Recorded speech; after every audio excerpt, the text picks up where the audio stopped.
Good evening, everybody.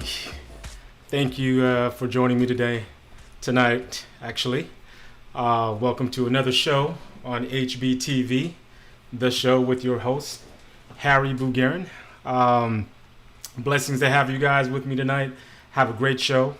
Our special guest tonight is Mr. Emman Crespo. He is a local artist out here in the Valley, I believe, but I want to confirm that when I get him on here. So very excited to have him on tonight with us via Zoom. We're going to set him up with a Zoom in a bit, as we always do with our guests. But again, if this is your first time tuning in, I do thank you for your eyes and ears and your time. And if you are a continued viewer, thank you again for your continued support. If you haven't already, please like and subscribe. Hit that little bell. It'll give you alerts when the channel is on, going live, and if there's any new content. And also, if you haven't already, please visit harrybulgarintv.me. You'll get some updates there. You can click on some tiles there, some tabs for past episodes. You can also hit the channel link from there. You can also preview some of the future guests that will be on for the next coming weeks. And again, we have a lot of people coming on for the rest of the season 1.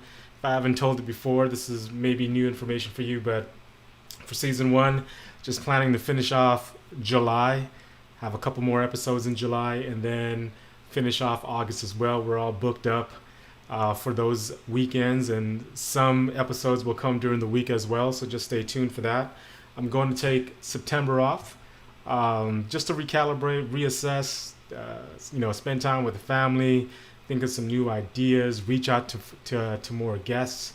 As I'm doing this currently now, I do have all of October lined up and almost up with November and moving into December as well. So again, thank you for all your support. And again, if you have anybody that you know that would be a great guest for the show, please let me know. Drop it in the comments, DM me on Instagram, on the channel's Instagram, or on Facebook, or even in the Facebook page for Hbtv. Always welcome everybody who's doing positive stuff out there.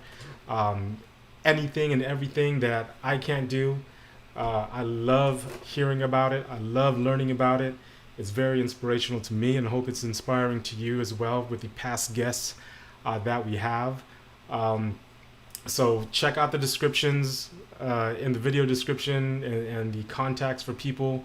Follow them, reach out to them if you guys have any ideas. Reach out to me. I can connect any of my past guests with you and make that introduction. So if you have anything on your mind that, say you wanted to be an artist like tonight, maybe Emman might be that person to inspire you and help you along to get going in the direction that you need to. So he's been an artist for a long time, and so he has a wealth of knowledge, and looking to pick his brain about that tonight and get down with that. So again, thank you for the support. Visit the site, visit the channel, like and subscribe, and all that good stuff. So as we always do on every show, if I have new music, if I have new tracks, I'm gonna play it. I'm always playing my guy, Derek Matori's track in the beginning. That's his track. Hope you like that. He's a producer as well, not just with music, but for TV and shows. So does some great stuff. Would love to get him on as well one day. If you're watching Dex, I'm going to get you on an episode and we can talk more about what you do and the projects that you are into as well. So in the upcoming episodes, this Sunday I got Select a Fade, and he's a producer, right? So he's a producer. He's local. He's from Long Beach. I've known him a very, very long time. Started out DJing at the same time with him back in the 80s at Carnegie Junior High School, circa 86 to the 89 years right there. So he's from that era. He's from that boom bap nation era. Produces still today and does some great stuff. So I'm going to hit you with some of his tracks just to tease the episode that's coming on Sunday. And also another friend of mine I've known during the same time, and we all started DJing at the same time, and he's done a lot with music thus far, and he's still producing, making music. David Arellano, S.A. Daz of Spanish Fly. If you haven't checked them out yet, Google them, YouTube them. If you have Amazon Prime, there's a really cool documentary on the group that he's involved in, and still to this day, this is his group, Spanish Flash. So check that out on in Amazon Prime.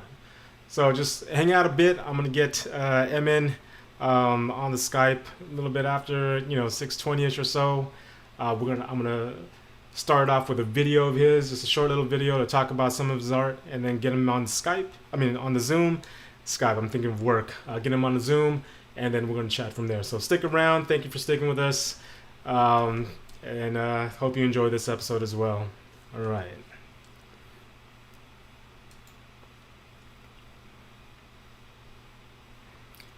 This one is a selective fade hit.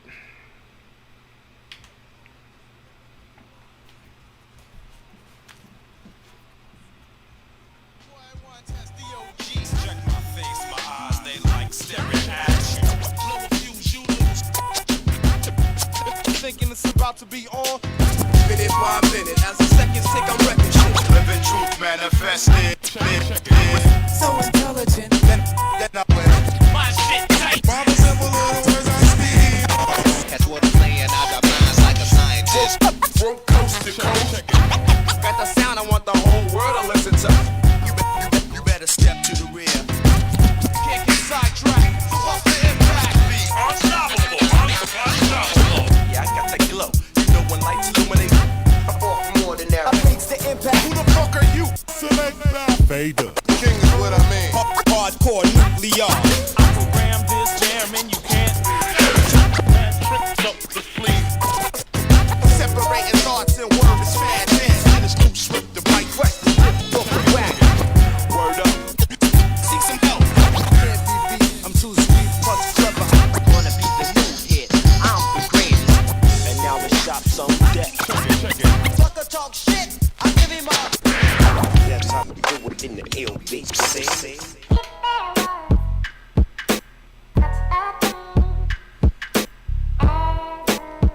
This one's called I Wish. It's a little instrumental. Selective fade.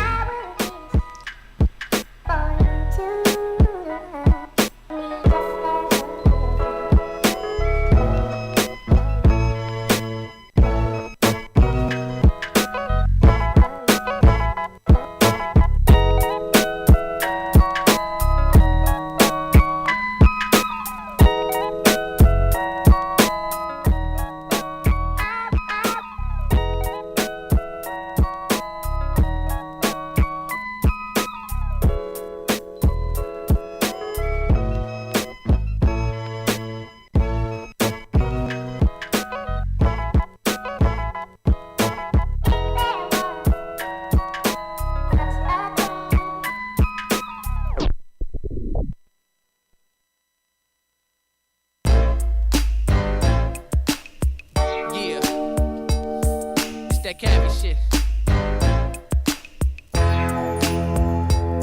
Well, it be that young to C-A-P-O-N-O. Representing it stronger, putting it down for the Long Beach and San Diego as the days go. Recognize that slowly, but for surely. Ones that don't know, ones that know me. Watching me come up with all of the homies. It ain't no questions. Definitely ain't no half stepping away on full court present while I'm West Coast repping. Continuously spinning that shit to keep you soaked. My big host put me on game, so it's a must not to stay broke.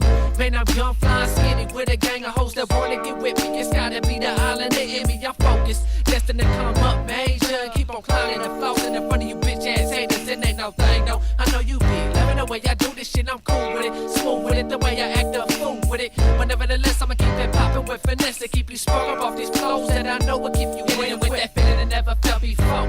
As I slide through, getting what's left from groupie hoes. You know how I do, man shit. Plenty of that's from people that I'm attracting, keep it cracking. Never know how that Henny got me acting as I'm faded. Hit hitting it with that legal penetration. That's my pockets inflated. That's how we doing it, calibrated shit. I'm clowning. Riding with my dime piece in the bucket, and she sprung them up on us because my attitude's like fucking. But for real though, got these haters kicking rocks with steel toes. The way that I be freaking up all these beats like I'm an info, shit's dangerous. Ain't no playing me, there ain't no game to this. Plan to take over when my intentions is flagrant. I'm on a mission to squash my competition and keep on dissing you chickens, cause bitches is only out for my chippers. I'm on deck, and homie, you can bet that I'ma keep on spinning these way smooth flows that'll keep your females way wet.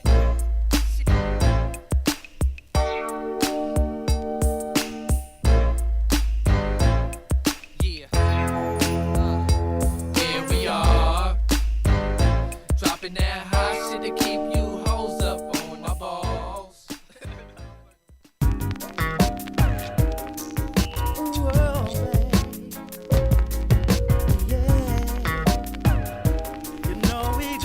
Listening to another Selector Fade hit right here. Feeling so lovely, popping the top of that 40, now messing with bubbly. Feeling like it's gonna be a good day, so I gotta continue on doing something. I'm buzzing, hoping I wanted it. I can stop all on the mission, I'm up to the top, and I'm hitting the shit that I love in the spot, and I'm hitting the business that give me my time.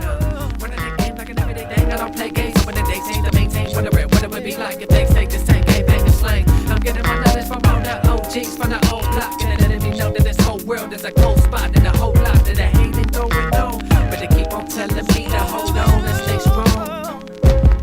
But I'ma keep a cool head and try to work my 9 to 5. Even though every day that I be working the hustle, they be running out of my mind. But in due time, I ain't the shit to make or break me. But realize that you love me, you hate me, but don't mistake me. It's the I-S-L-A-N-D-E-R-S-W-A-N-G. You know we gon' put it down. I-S-L-A-N-D-E-R-S-W-A-N-G. You know we gon' put it down. When they see me riding, I get them a deck, cause I've been showing how much you loving the feeling. They never got fighting, they loving you, willing to talk. I be tired of giving it rolling when I'm in control of it. Never be ghosting because I'm in hope with it, keeping it close. So when I grab a hold of it, keeping it real, never acting a hoe with it, yeah. And recognize that it be that honest swagging. It ain't the bloods of crisp, but when I'm on tracks and I put them on backs, it makes it to be banging. I'm from that 6-1 when it ain't no roast, and I ain't taking out losses. Get it up, what I gotta get done. Dumber than the picky and dumb, and they see me flossing. I'm living down the avenue, over some of that island roots. Taking that step of the deuce while the homies they fool. But it don't need to slide through, and it ain't no history. Homie, check my history. Did they relax down? There is to live in my life, this shit to me. That I-S-L-A-N-D-S-W-A-N-G, when I'm in Vegas, Long Beach to the S. It's the I-S-L-A-N-D-E-R-S-W-A-N-G. You know we gon' put it down. I-S-L-A-N-D-E-R-S-W-A-N-G. You know we gon' put it down. In the vibe, and in the 405 for a long ride. Chillin' up in that Long Beach City for giving up nice live. What cats be throwing it up that 1-5? Can't nobody fade us. We calibrated with reds and the homies selecting fader. Hoping for better days, feeling like it's many miles away. So what I gotta do to maintain them at a young age? Watch my back, homie, cause many hitters be out there tripping. Contemplating, I watch them be stepping while I be on me, sipping, stacking my chippers, that they represent. Homie, it's like that. Continuous hubs and death from all my holiday cats. It's for that I-S-L-A-N-D-E-R-S-W-A-N-G. You know we gon' put it down. I-S-L-A-N-D-E-R-S-W-A-N-G. You know we gon' put it down.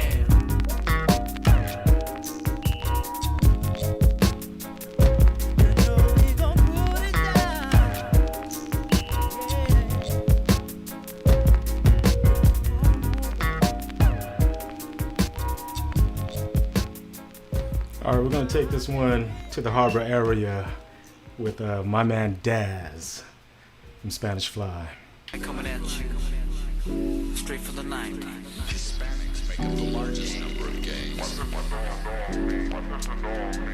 21310 is the area code. Better watch your back, better be strapped if you're on the wrong side of the track. Harbor area, a click from LA. The port of Los Angeles, your homes, that's where I stay.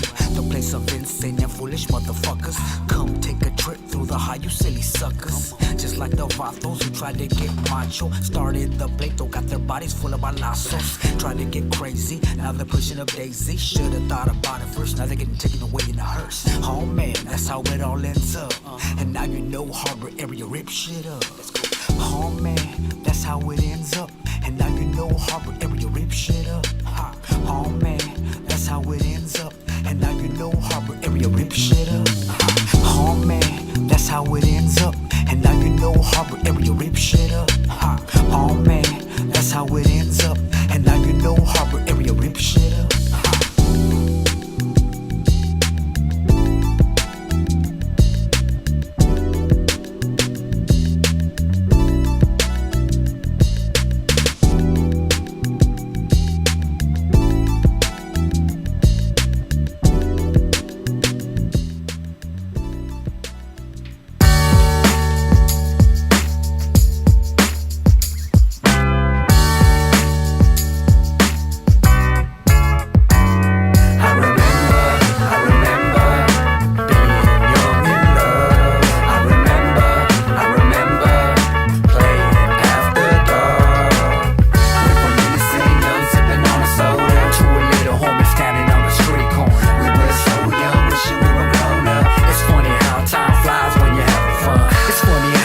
Flies when you're having fun. 16 years young, always on the run. With the homies all night, smoking on some. We were so young, wishing we were grown up. Doing dumb shit, taking nothing serious. Sex on our minds all the times, just curious. For the fun of it, for the smell of it. I was a freaky little kid trying to get it wet. I remember those days. Holding hands, falling in love on the first day. As a bad Spanish fly was my claim to fame. Making music to escape and find a better way. I remember being young in love. I remember playing after dark. We were reminiscing, young, sipping on a soda. Two little homies standing on the street corner. We were so young, wishing we were grown up. It's funny how time flies when you're having fun. Forever young, living life fast, homie. That was us in the park sipping 40s. White t-shirt, khaki pants, Cortez. Slick hair back with the tres flores. Yeah, you know it, brown and proud was a thing to be. Bumping oldies on tapes, not the CDs. Walking to my ladies' pad, had no car keys. On the way getting harassed by the police. All the memories, wish I could go back. Like a throwback, good and bad times recap. Childhood dreams, we all had them. Some came true and others were shattered. I remember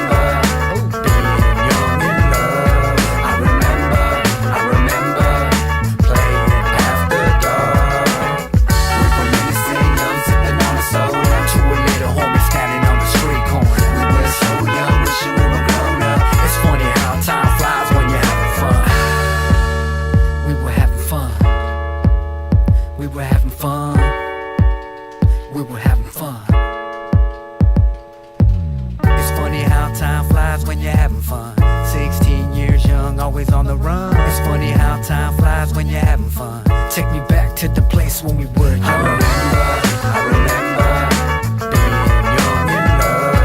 I remember playing after dark. We were reminiscing, young, sipping on a soda. Two little homies standing on the street corner. We were so young, wishing we were grown up. It's funny how time flies when you're having fun.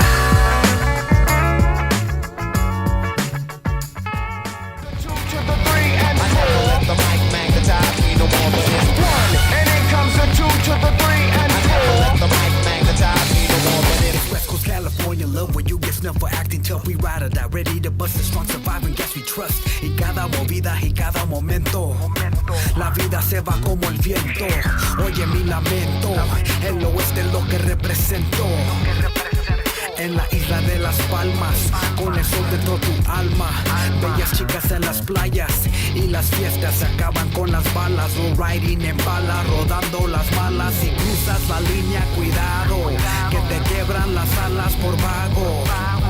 I'm back, time to celebrate. No work, all play, just like a holiday. I'm one, and then comes a two to the three and four. The mic magnetize me no more, but it's one, and then comes a two to the three and four. The mic magnetize me no more, but it's one, and then comes a two to the three and four. The mic magnetize me no more, but it's one, and then comes a two to the three.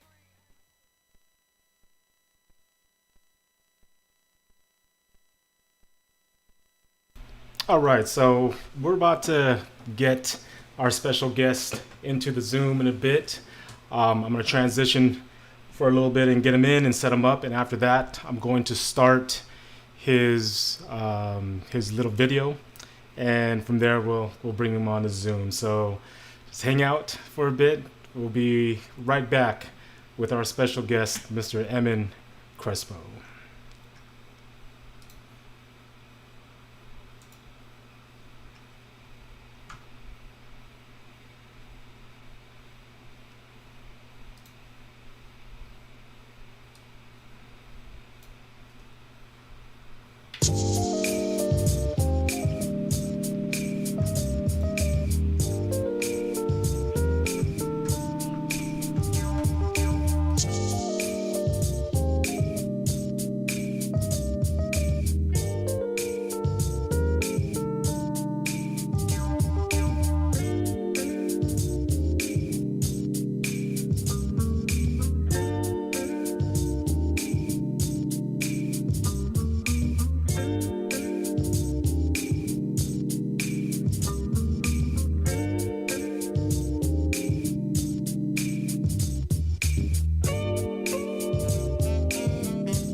All right, everybody. We got Mr. Emman Crespo set up. I'm gonna actually transition to this little video to set him up, and then from there, we'll get him on Zoom. Stay tuned.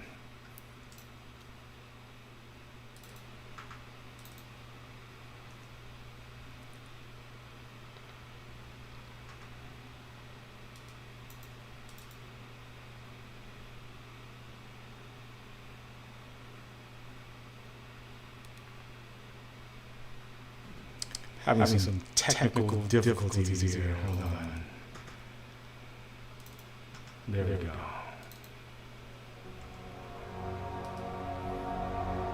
As I try to understand my characters and the stories they tell, the play of black and white, positive and negative, shines a light into the shadows. I often find myself in a lonely point in the middle of a vast universe, surrounded yet distant. And I often feel the imagery of my work is trying to reassure me of my place in this universe, that I am more than the limits of my perception, my abilities, my weaknesses, my vices, my strengths, more than even my time here. And since I am the source of my own imagery, then perhaps I'm trying to remind myself of a truth that I already know. And that was a little video to set up our guy, Emman Crespo.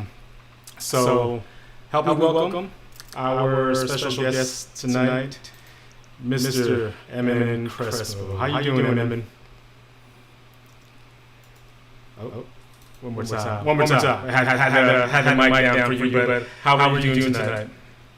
I'm doing great. Thank you. How are you? I'm good. You know, just it's starting to heat up over here, but it's all good. Got my little fan down here to cool me down. I don't know if you can hear it, but it's all good now. But thank you for taking the time to be with us. We are very grateful for your time. And you know, just being here to learn more about art, about yourself, about your projects and such. So this is the first time our audience has ever seen you or heard you.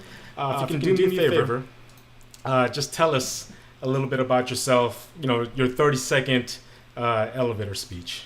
Oh, geez. Let's see. Dad, husband, teacher, I'm an artist. I love making things, physical and martial arts, and geez, you know, I looked at the questions you gave me, and that was the hardest one. Oh, was it? You know, yeah, all those things. So Okay, cool. So, yeah, I've been wanting to get you on. I've been wanting to talk to you about art. Okay, so I mean, everybody has their perception about art. You know, we used to go to these field trips, right? To like to Getty and other museums, and you know, we had to write about the artwork that was exhibited there. However, I didn't have much to say about it because that type of art, to me, I really didn't understand. Right, the art that I love and like to see, honestly, is like anime, right? Anime characters, anything from like Gundam all the way to Robotech to Macross and things like that. And not to mention graffiti art.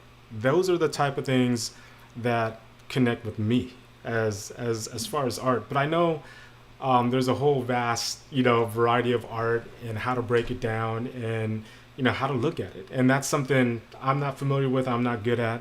So I don't get to appreciate some of the most beautiful art out there that's been exhibited. And so I just wanted to pick your brain. I want the audience to know a little bit more about that as we go through our conversation here tonight in this episode. So just take me back a little bit. Tell us, like, how long have you been an artist?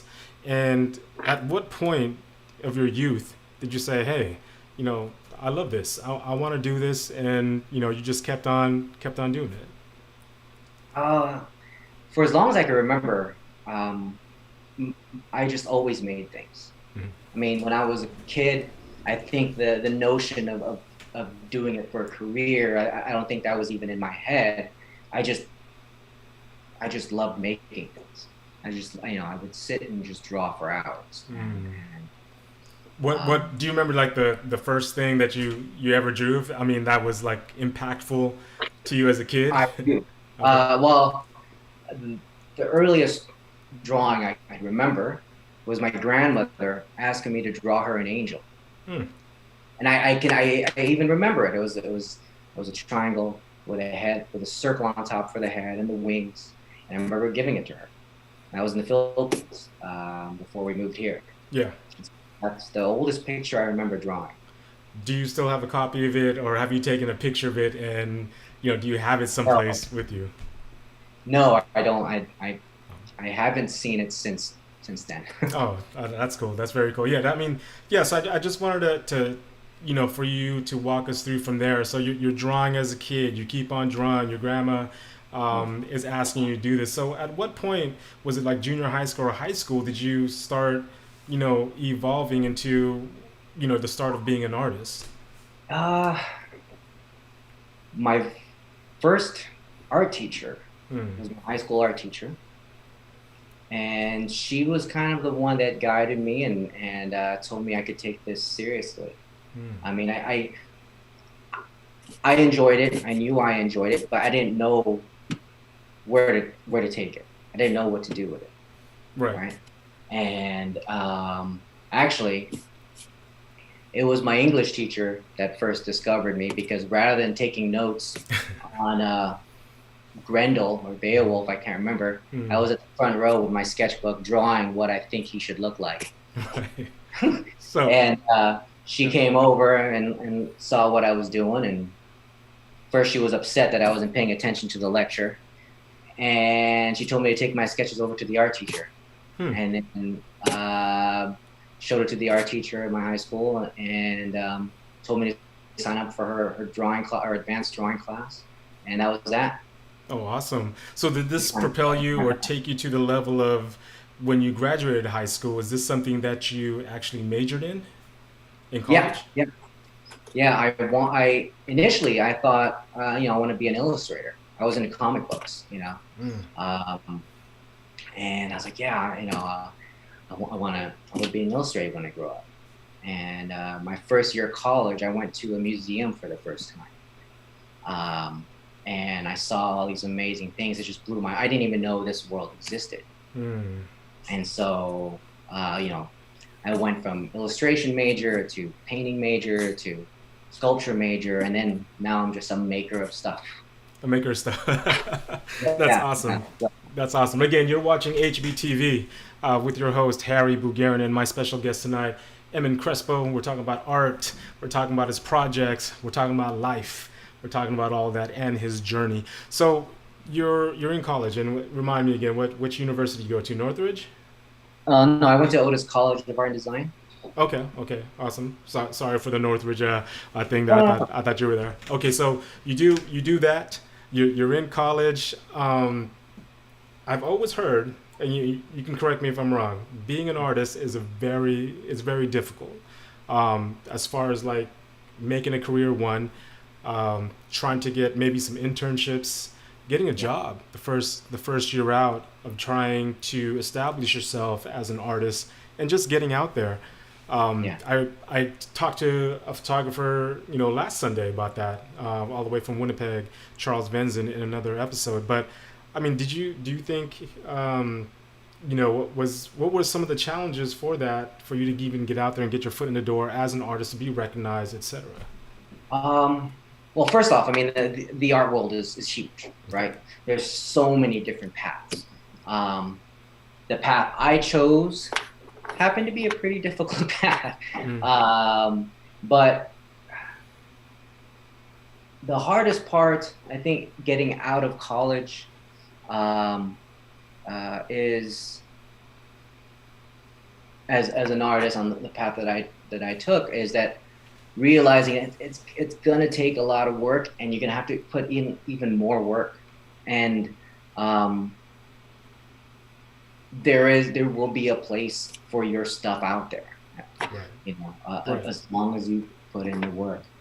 And that was the hardest part. Um, and there's a little bit of time as a fine artist when you leave school, where you kind of have to figure yourself out to find your voice.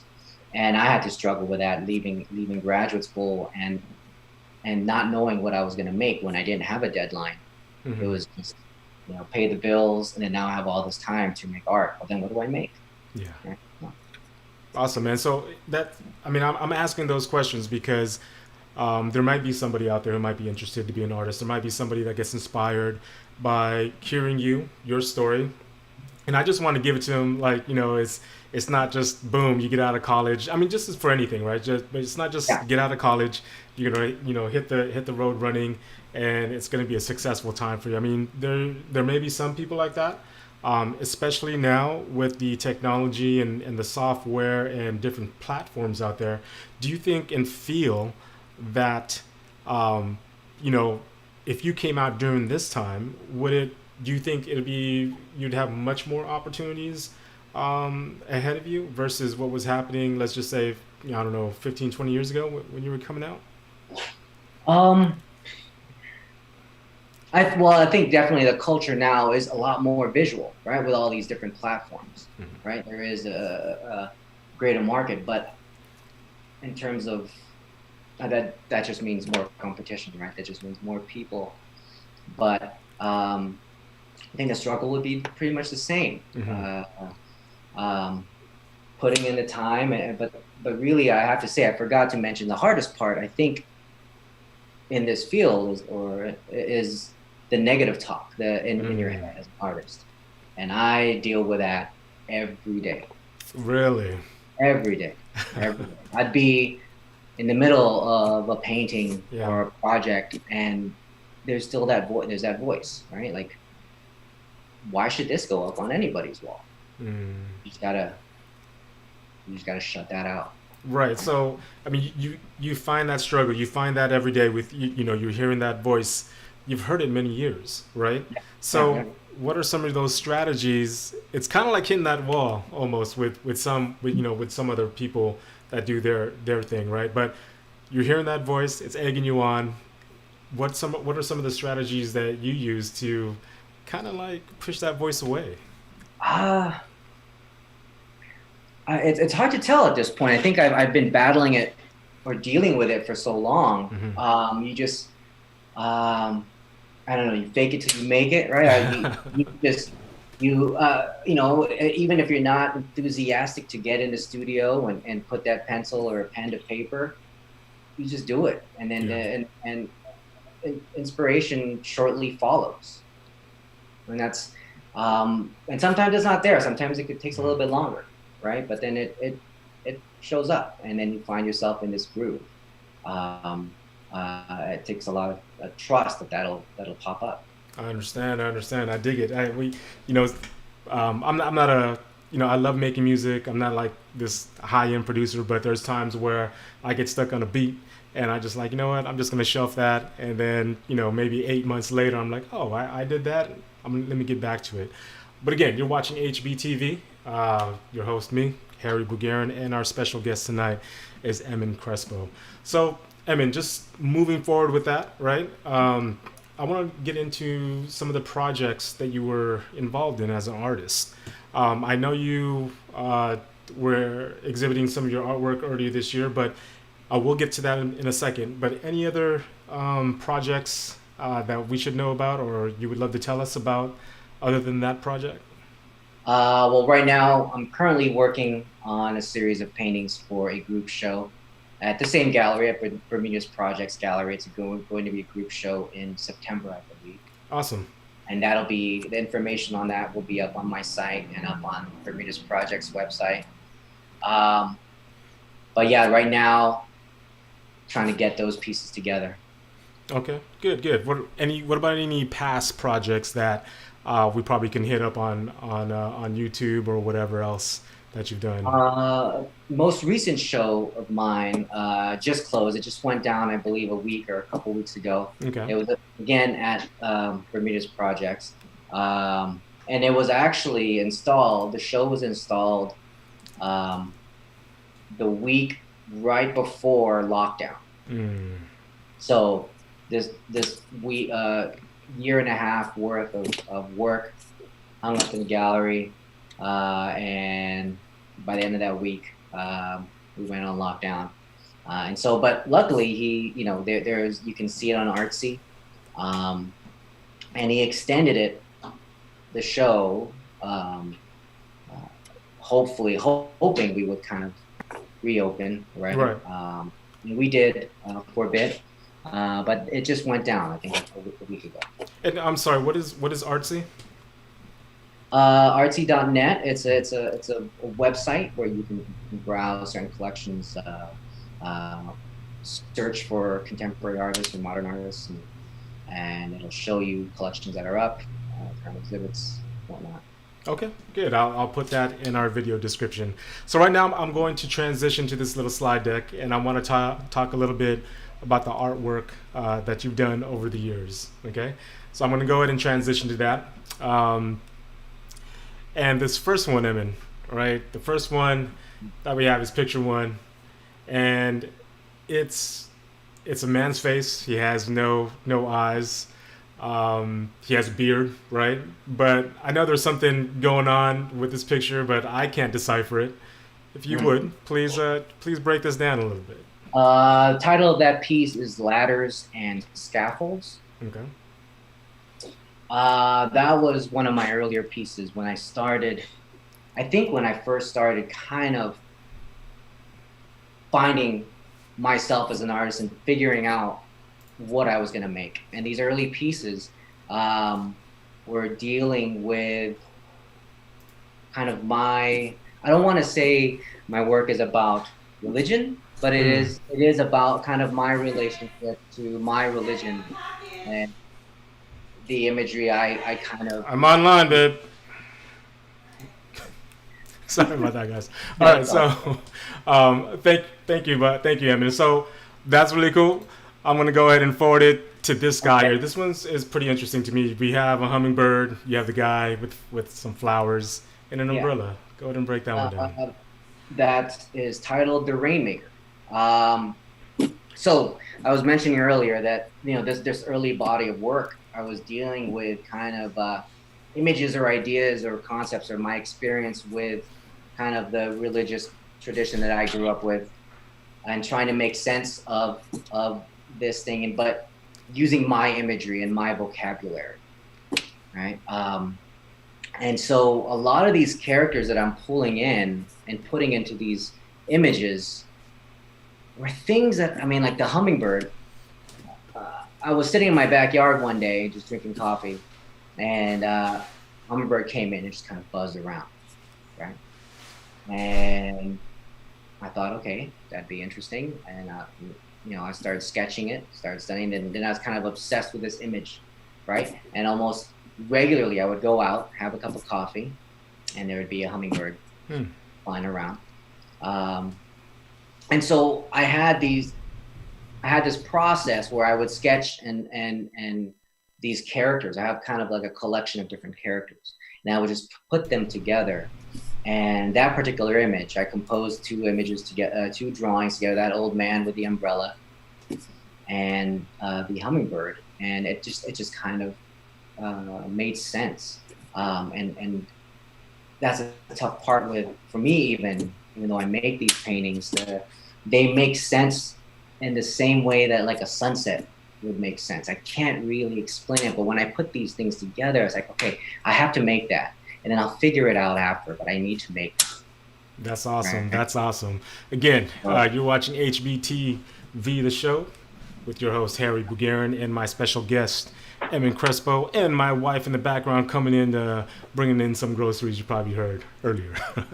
All right, so this next one, Emman. This next one, there's like this, I don't know how many tons an elephant is, but there's a big elephant being piggybacked by a fly, it seems. But go ahead and tell us about this one. That's titled A Momentary Victory. And it's about kind of a moment of Zen, right? A moment of stillness, right? When you think about the nature of a fly, and it doesn't really sit still, it just zips around, right? Whereas this elephant it manages to kind of mount itself onto this fly, right? There's this stoic creature, right? Right. At the time, for a while actually, I was really interested in a lot of Zen texts, and so that's kind of the influence with this painting. It was the idea of that. It was kind of momentary glimpses we have of just peace and calm, and being present, right? And being able to control that fly mind of buzzing around. Right. Very cool. What about this one? This one I love. We have, I'm gonna say this. It's either a blue whale with some crows in the background, and there's a man looking at the whale. Oh yeah, that's the mediation. The old man in the foreground. That's actually my grandfather. And this was painted shortly after he passed. And this is one of the few paintings I've done where it was a kind of a direct illustration of a dream that I had. Shortly after my grandfather passed, I started having these. And I think also it was because I was in this process of trying to create images for my paintings, right? And shortly after he passed, I would wake up with these very vivid dreams that I had the night before, and my grandfather was in a lot of them. And this one, I woke up and I knew that I had to kind of get it down on paper, and I put it on a panel. Then I became interested in the symbolism of the whale and the cultures in which the whale kind of, because in my dream there were these whales just kind of breaching, and my grandfather kind of enters the scene, and then just jumps in and joins them. And so I knew, like, okay, that was I had to get that into a painting, and I became interested in the symbolism of the whale and what it kind of presented to the cultures that used them. And the whale is this kind of this intelligent creature that lives beneath this visible surface, right? And it's this massive, powerful thing. Right. And when you look at that horizon, you look at that shimmering water, you don't see anything. It's just beneath that is the unknown. But then there's this, within that unknown, there's this massive creature that's just kind of swimming gracefully. Right. And I don't know if you've ever seen a whale breach, but I have seen one, and it's pretty amazing. I bet. Now, I haven't had that opportunity to do so, but I am definitely looking forward to that opportunity. This one, the next one right here, we have another elephant, and there is, I believe, a couple goldfish in the Oh picture. yeah. That I believe is the elephant carrying the goldfish on its Yeah. back, right? It's called the offering. Mm. And again, being raised in the Catholic household, right? The goldfish initially was a way for me to kind of paint the Christian ichthys and get away with it, right? In terms of modern art, when I'm talking about the fish, right? Yeah. So it was kind of like a joke, but then I became obsessed with the quality of it in terms of an image, and this is kind of playing around with the elephant motif and incorporating that with a fish, and it's the idea that it's almost as if the fish had passed, right?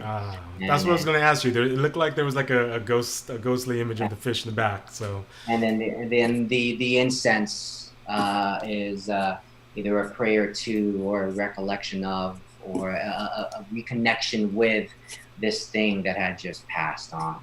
I see. Very, very cool. Love elephants. I love how you depict it here. And again, this is stuff that if I would have seen it, my interpretation would be just totally off of it. So, but yeah, it's great for you to break this stuff down. This one right here, this picture right here, there's an old man. He either has some real strong legs, because it doesn't look like there's any chair. There's a chair underneath it, and there's a pot with another hummingbird and a flower. What's going on here? Yeah. The prayer. Right. I got about the time that my grandfather had passed. I really got into gardening. Right. Started planting succulents and whatnot in the backyard, and spent a lot of time looking at those plants. And I have a memory of my grandfather watering the lawn and the plants in the front yard growing up, standing out there with a hose. And so every time I was back there, and my grandmother as well, but every time I was back there, I felt like I was kind of connecting with them, reenacting things that I saw him do. Right. And in that image, the old man sitting in front of this plant, however, there isn't a chair there that he's sitting on, but he's sitting as if he was in a chair. As the idea that the connection or the prayer, the meditation with that plant and whatever that plant signifies was enough to kind of hold him and suspend him in that position. Wow, that's awesome. Again, you're watching Hbtv, the show with your host, Harry Bugarin, and my special guest, Mr. Emman Crespo. I'm going to go probably a couple more of these pictures, Emman. This guy right here, love this one. My daughters love this one as well. So this is the first one I am seeing with actually the crow in more of your pictures, right? So this is the first one. But tell me about this. Tell me about this one. This is a very interesting one right here for me. Yeah, the crow has kind of popped up, and just lately it's really kind of started to take center stage in my work. I initially discovered the crow as an image in college. I made these sculptures out of black duct tape. I made these crows, like that big, out of winding and wedging tape. And then from then on, I just always kind of sketched it. But I never, again, when I left college, I was trying to figure out my voice as an artist and what kind of images I would make. But even then, I would still sketch these crows, right? Eventually, I kind of made it into my vocabulary, right, into my work. And I thought about the crow whenever I would see it in life, I would leave my house and walk to my car, and I'd see it perched on a power line, right? Or hear it fly overhead and caw overhead, right? And it was both like ominous and auspicious, right? It was like, well, how would I interpret it? It was this blackbird flying overhead, or just kind of precariously perched right there, looking at you, or I think it was looking at me. But it was comforting. And that's how I kind of pull these characters and put them in my painting. Is I feel like these are images or symbols from my daily life that can be used to kind of help the story in my head unfold.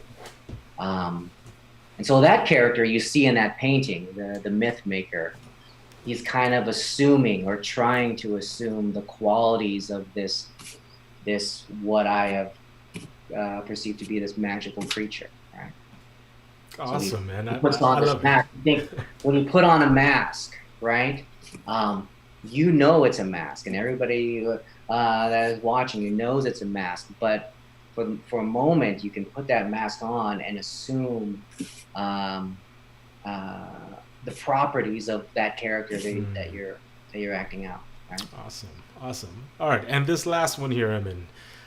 This last one right here, I think this is pretty cool. Reminds me of, I'm sorry, but I'm gonna say it, but it just reminds me of, I don't know if you remember the X-Men movie where Xavier was with the Cerebro, and he's looking for all the other mutants in the world. It just seems like this is that kind of image I'm getting. You see the people, you see the goldfish over there. Tell us a little bit of what's going on with this one. Oh, it's a graphite drawing with people. Okay, yeah. Sorry, it took a while for it to pop up. That's Somewhere in Between is the title of that piece. And it's the idea that in our day-to-day lives, as we go through our mundane checklist of things to do, errands to run, we are surrounded by this presence, this wisdom. We are surrounded by these spirits, what have you, that guide us, that direct us, that protect us, even without our awareness. Right. So I love how you pull in, I guess it's with everything, right? You pull in a lot of your experiences from your life. You talked about your grandfather. You talked about, when you was a kid. You talk about your interest in spirituality, whether it's, like the Zen philosophies and all that good stuff. Any other things inspire you to create your art that you dig deep in and, put that message out? I think, man, I mean, it's hard, like, to really pinpoint the source or the main source of inspiration. I get up every day and I feel like I have to get some time in, and I have to put some work in. I have to make something. I'm inspired by. I'd be, like I said, I'd be sitting in the backyard having a cup of coffee. Yeah. And sometimes, you're thinking, you're reflecting or thinking about memories or planning things out throughout the day, and then all of a sudden, like, an image would make sense, and I would get that down on paper, and I would sit with it, and sometimes I don't know exactly what it means, but it has to be made. Other times it's like it's clear as day, and it fits perfectly in this story that's kind of unfolding in my head. Right. But yeah, it's those moments just kind of it gets me up in the morning, and I got to get to the studio and get to work. How much of being an educator, because you're I can say your profession would be you're an educator, you're an art teacher. So how much has that like molded you and formed you as an artist as well? Oh man, again, my hat goes off to you as being a teacher, brother. Thank you for that. It's a pretty fun gig. I teach art, Yeah. and so, I've been blessed with many years in the classroom with amazing kids. But again, I left college, and I had to unlearn and relearn and just kind of digest and process all the stuff that I learned, right? Because I entered college thinking art was just art. Yeah. Right? And then you go to college and then you study all this stuff, and then you leave going, thinking art is not just art, it's so much more. And you're kind of like, what's going on? Who am I? And so I got out and I was like, making work, and it just wasn't me, right? Right. And I started teaching, and being around the students reminded me why I started making art to begin with. When I saw the joy they had, drawing mechs or whatever, a little, have their little black book, and they're, and they know I'm not supposed to see it, but I'll see it. Hey, let me see what you got.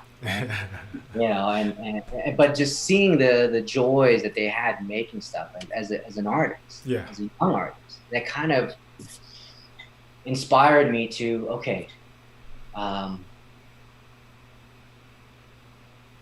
to remember why I got into this to begin with, why my joys as a kid making stuff. Right. And I like to make images that tell stories. Yes. And so, So going into that, you love to make images to tell stories. Tell us about the children's book that you published. Do you have a copy of that to show our audience about that? Grab that real quick. All right, so here it is. All right, it's To the Moon and Back. It's a picture book, actually. It's 32 pages of illustrations. All right, and it was it's published through the gallery again. When Malia was born, my daughter, she's 5 now. Wow. And happy birthday, Malia. Thank you. Yeah, she turned 5 on the 7th. So when she was born,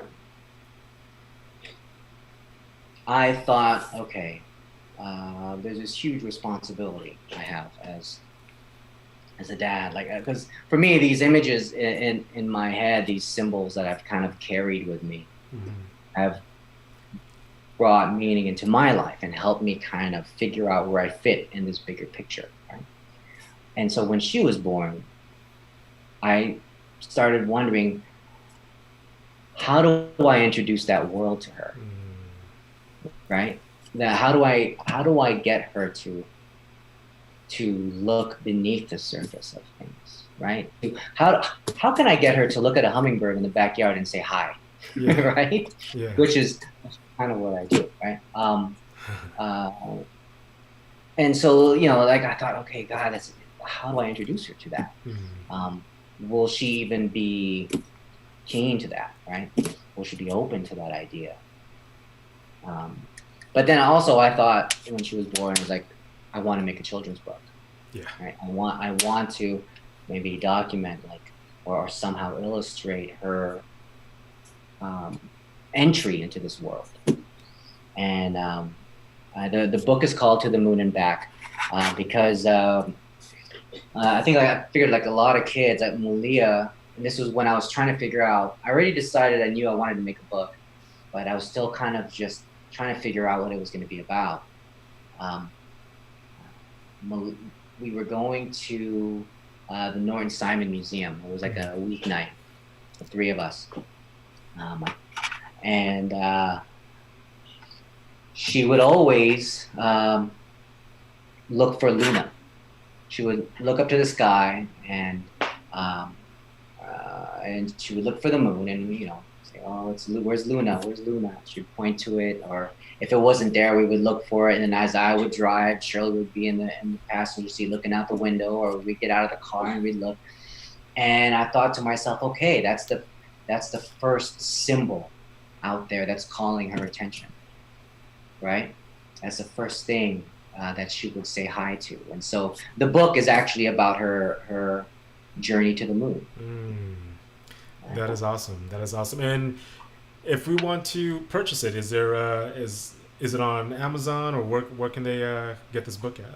It's you can reach it through my website. If you click on my site, you'll see a link for To the Moon and Back, and that'll direct you to the gallery, right? Or you can go directly to Bermuda's Projects and purchase it through them. That's awesome. Again, you're watching HBTV, the show, with your host Harry Bugarin and my special guest tonight, Mr. Emman Crespo. Just a couple more questions before we let you go, Emman. I mean, are there any other projects or messages you would love to tell the audience about yourself or what's going on in the future with things? Well, yeah, I mentioned there's that group show that's coming up in September, right? And I'll be sure to put the details on that on my site. But if I could share a message to any future artists out there, and any creative, right? It doesn't have to be a visual art. It could be. This is what I would tell my students, actually. That dream or hope to be an artist, or to be a creative, or to be in any career that you kind of hope to enter, right? Or imagine yourself entering as a kid. That dream is not yours. I firmly believe that it was planted there, and it is your responsibility to fulfill it. And so just do it. Awesome. Well, Emman, it was a pleasure to have you on. It was great to see you. Great to hear your voice. Please tell Shirley and Malia we said thank you for giving us, the 45 minutes you were here on the episode. Much blessings, much love, much success. Malia, how you doing? Look at you, man.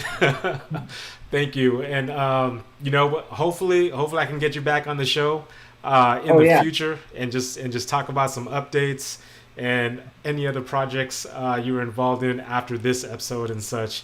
I do appreciate your time, man. And much love. I appreciate it. Malia, thank you. Shirley, thank you as well. I'll see you. Have a good night and stay blessed, brother. Thank you. Wow, so that was hanging out with Emman Crespo. It was great to see him, great to see his artwork, great to have him break down all of those pieces. And he's such a great guy. I see most of his life through posts and stuff, but since day one, he's always been this positive guy. I've always respected the guy and always wanted to get him on this show and even just talk to him. I've been trying to talk to him and pick his brain about art, because my daughters actually, they love art. Meilani is always drawing on napkins, on papers, wherever she can get her hands on. She's always drawing something. So this is good. This is something that she could watch, something that you guys can share with your friends and your kids who are interested in becoming artists, who are involved in art, etc. But thank you again. That was our guy, Emman Crespo, for this episode. Tune in again this Sunday for the next episode with Selecta Fade, Don Kamnyag, all the way from Long Beach, California, producer, artist right there himself with the music.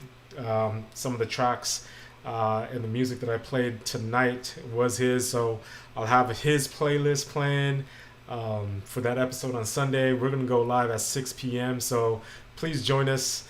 Again, if you haven't yet, please subscribe, hit the little bell on the YouTube channel. Visit harrybugarintv.me.